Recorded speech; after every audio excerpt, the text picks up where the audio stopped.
Hey friends, it's Samara here with part 2 of Lulu's House of Wonder, the little strawberry tea. So now I'm going to be going in and finishing off these strawberries. I am going to be using a variety of pink colors. Remember in the last video, I did base this with Ohuhu RV05 Pink Pearl. That's from the new numbering system. Now I'm going to be going in and finishing off the strawberries kind of pink. So we'll start off with a 195, which is pomegranate. We'll move to 930 magenta. Then 994, which is processed red. We have 993, which is hot pink. And then finally 929, which is just regular pink. And then I will go in and just add a teeny tiny bit of 1099, which is that espresso color. So you can see I'm just kind of blending out. You can see on most of the strawberries, I did leave a little bit of white space. So I will very gingerly blend that in with both the 993, the hot pink, and then the 929 pink.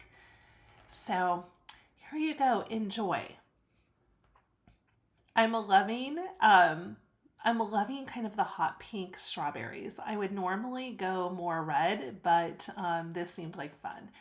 I do need to think of a plan to bring out the little straws, the little yellow pieces of the strawberry. So I might just go in with a white marker and then maybe color that with a yellow alcohol marker. Not quite sure how I'm going to tackle that. You can also see that I've been very consistent with my shadow areas. I'm just really keeping them to the bottom left of the berries. And then again, preserving that other area for the light color.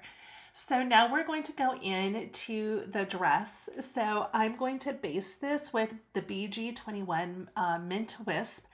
And then I am going to color that in with Prismacolor's 105, which is cobalt turquoise, 905 aquamarine, 992 light aqua, and then finish it off with the 920, which is a light green.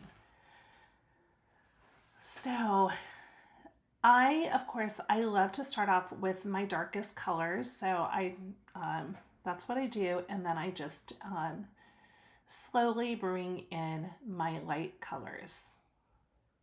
Always keeping in mind which areas I want to preserve for my highlights.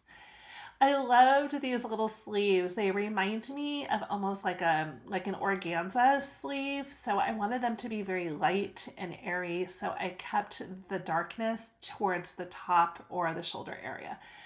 I've been back and forth with what creatures these are. I think I finally settled on skunks. I wasn't sure if they were chipmunks or what, but I think I'm going to color them like skunks. And then now we're going to get into the pleats of this little jumper here. And for this, I'm just keeping it dark where it would go under that belt and then dark along the ankles there. So again, I'm not about the realism. I'm really just about the colors. So just carefully layering in those colors again, and then we'll add in that light green. So I sure hope that you're enjoying this journey with me. I'm having a blast. Love these little shutters. I do try to move my color around the page. So I always try to find a couple spots where I can do that.